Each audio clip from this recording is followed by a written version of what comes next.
Okay, so today I just went to see a movie that came out a few days ago and finally got the chance to watch it.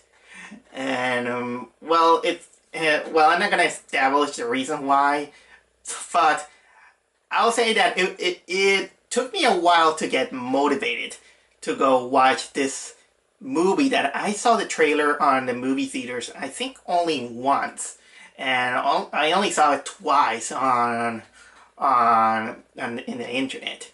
The movie I'm talking about is none other than Bad Samaritan. What was the Samaritan? I think it was called. Yes, it's Bad Samaritan. I was just checking out the spelling just in case.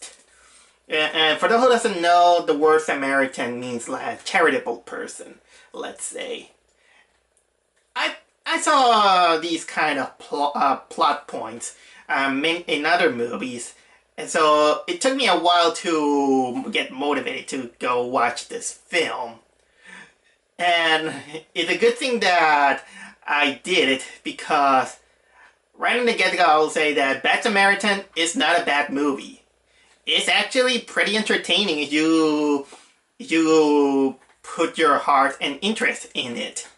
And that's saying something considering that it comes from the same amazing director and producer that gave us the holy classic from last year, Geostorm. Okay, I was being sarcastic. Geostorm was pretty bad. I don't remember I seen the movies of that director. What was the name of the director? Dean Devlin. Yeah, Dean Devlin, I can't remember what other movies he made, but I know that he produced the fake Godzilla American version and also the Geostar, like I said. But if you're gonna go with that tangent, don't worry. This is technically one of his best movies so far. And considering that the plot is not very original, it has elements to keep you in it. So I'll get to it right now. So what's the plot of Bad Samaritan? Well, the plot involves this guy who played by what was the guy played by Robert Sheehan. He is this seemingly nice guy who has a beautiful girlfriend. He is a photograph prodigy. He cares for his family, even though he's a little bit rocky with the relationship with his stepfather. He's okay with it, and he has a best friend. He works on a valet on an Italian restaurant.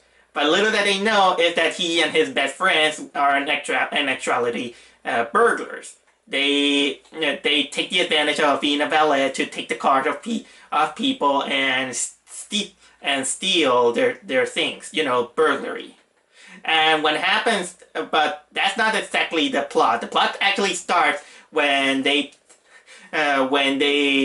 decide to use they take the car of this guy played by David Tennant, the kind of like the only A-list actor in this movie.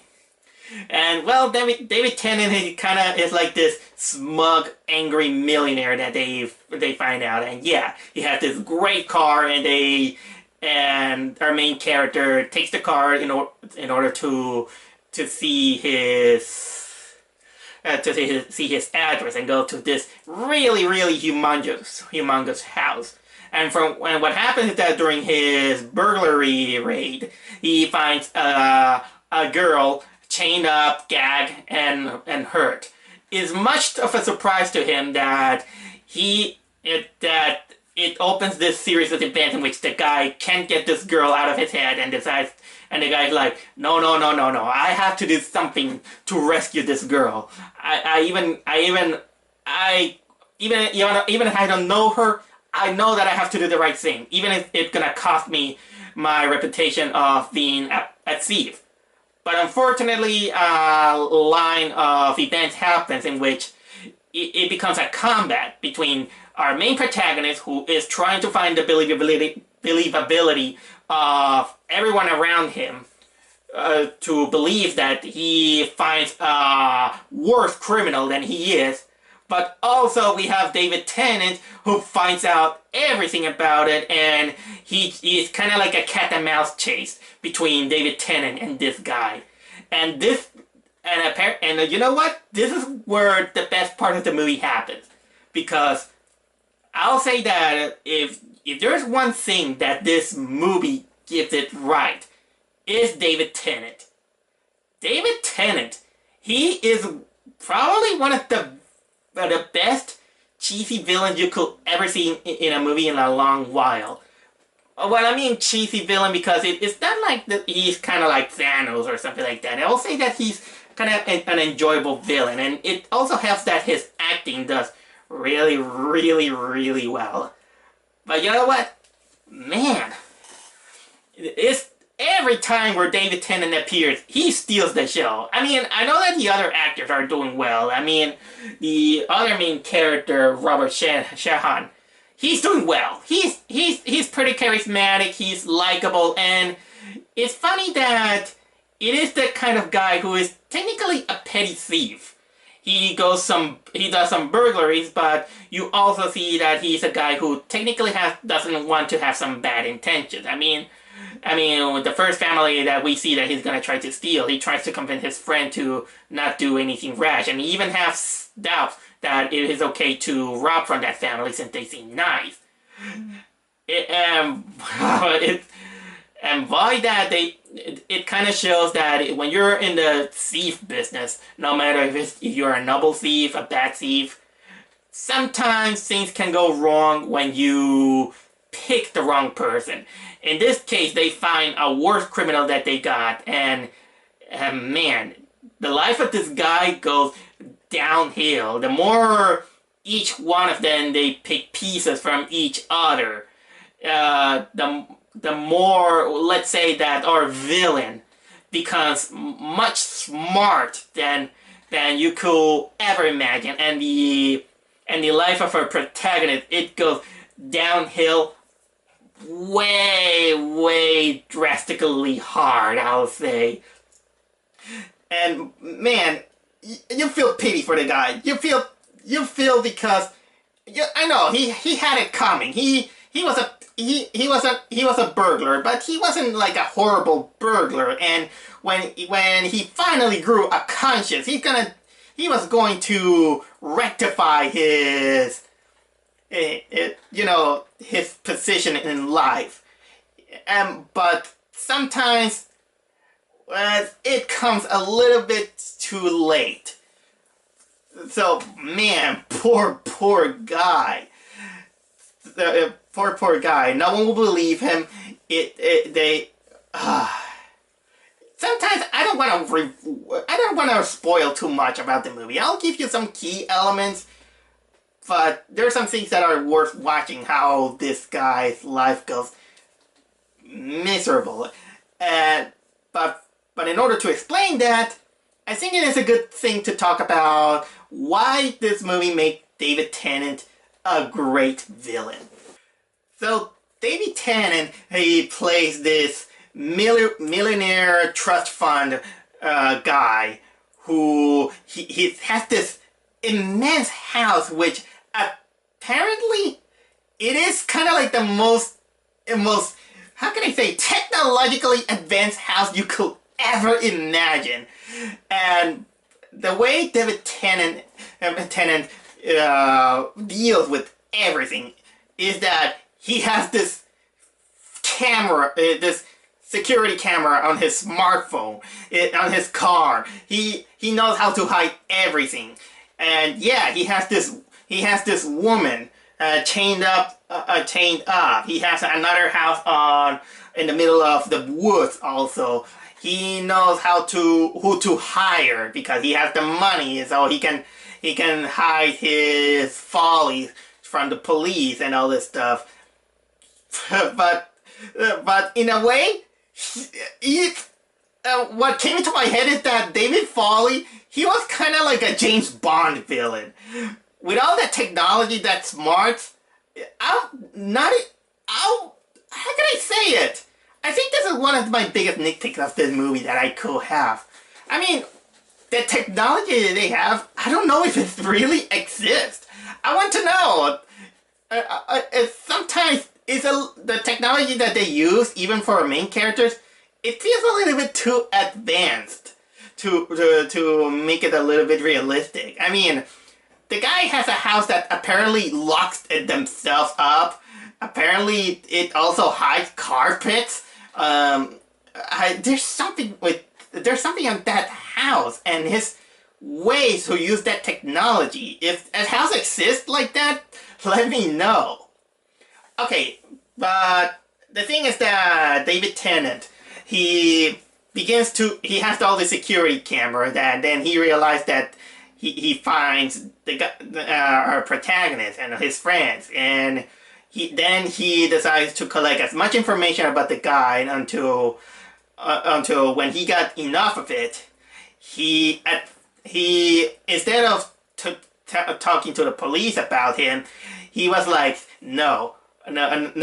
You think being in jail is gonna make you safe? No, because you're gonna be on my jail. And here's the thing: the guy decides to smash his car, it's kind of like an orange car that even makes Mr. Bean's car look like a king's car. He hacks onto his account and his computer in order to take out all the information from his family and his girlfriend. He makes her break up by hacking into his Facebook account so he can expose her naked body in a photo session that he did with her. And yeah, then he is little by little more like a harassment treatment. It later becomes more deadly the more as you go on and go on. And as for his regular life, I gotta say, David Tennant's character is insane. I gotta say, this character is one of the most insane guys you could ever see. I mean, what a sadist. The best way I can describe this guy is that imagine it's someone who is obsessive compulsive, who wants everything perfect, just breaks out and goes out of his mind.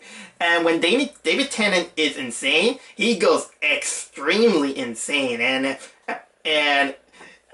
one of the few weaknesses that this movie has is that it has a little bit of vague backstory. I mean, at the beginning of the movie, we see him as a child beating the shit off a horse with a whip, and then it shoots it with a girl saying no and all this stuff. It leaves us ambiguous for almost the entire movie. The only thing close to that horse is that apparently this guy is obsessed with horses. Most of the surroundings in his houses has statues and pictures of horses. Even his screensaver in the computer has a horse, which for some reason that screensaver, it looks like the poster of that dirty documentary called Zoo. I haven't watched it, just in case. I only know the picture of it.